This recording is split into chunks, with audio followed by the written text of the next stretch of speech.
Okay, we're going to do the artisan bread dough, and I think I'm going to make rolls out of it, not certain yet. Might make the bread, but anyhow, this is my dough, and I just made a half batch.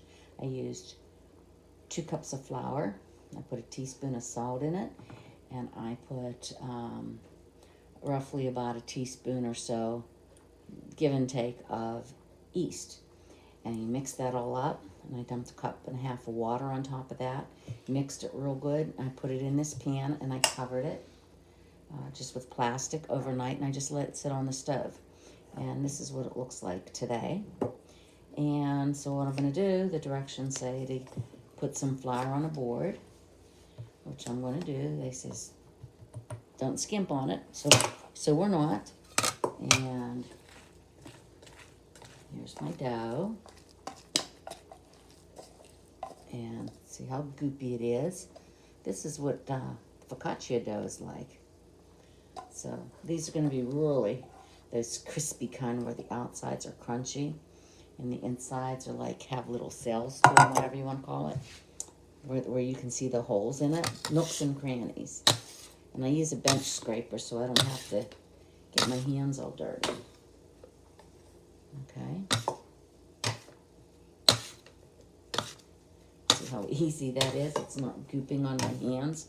You can get one of these, and it's actually a nicer one. It's all metal at the Dollar Tree.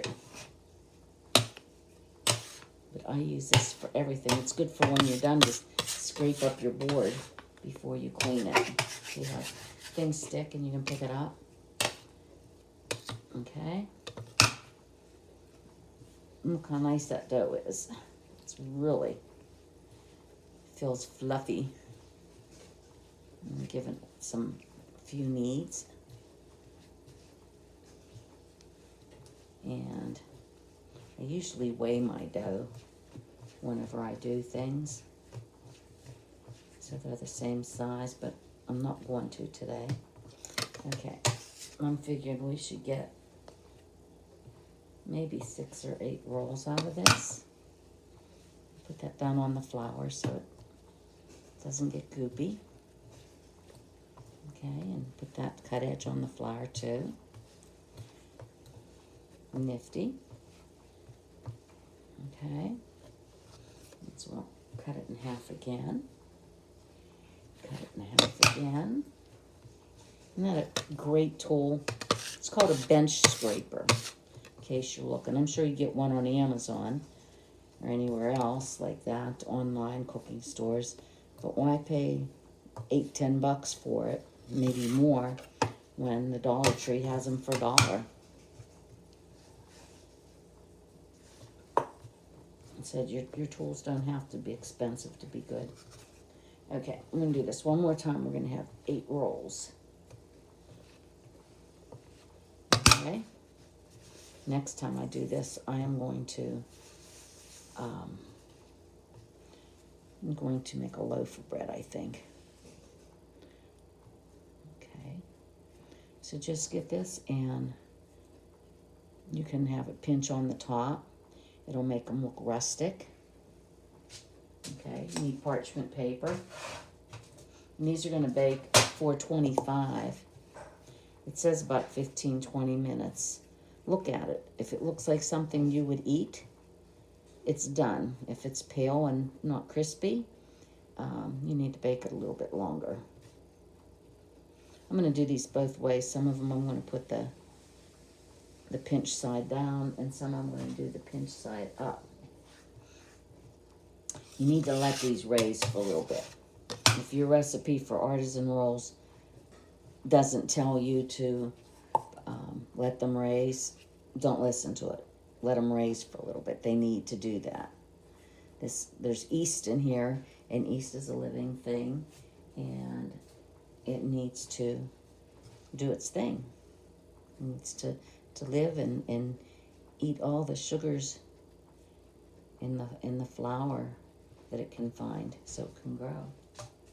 This side's going to be the pinch side down, and the other's going to be pinch side up. And I'm going to have to make a second video to show you what they look like when they're done. But these are really good when not hot out of the oven, but when they're still warm with butter on them. Okay, we're gonna just pinch it like that. And this one too, gonna pinch it. See how it's smooth on this side. I'm gonna pinch it.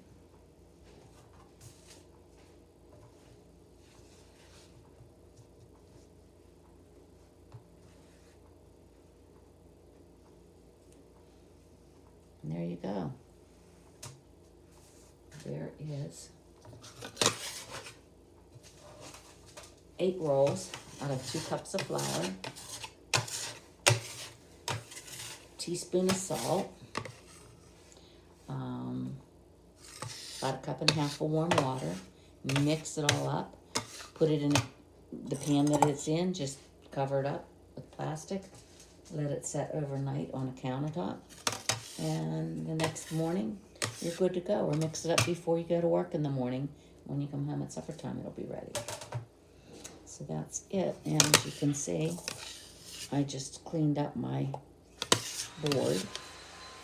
So I don't have anything stuck on here.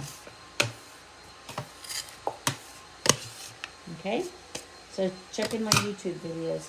I'll put a picture of them when they're done baking. But that's what they look like. Thanks for watching.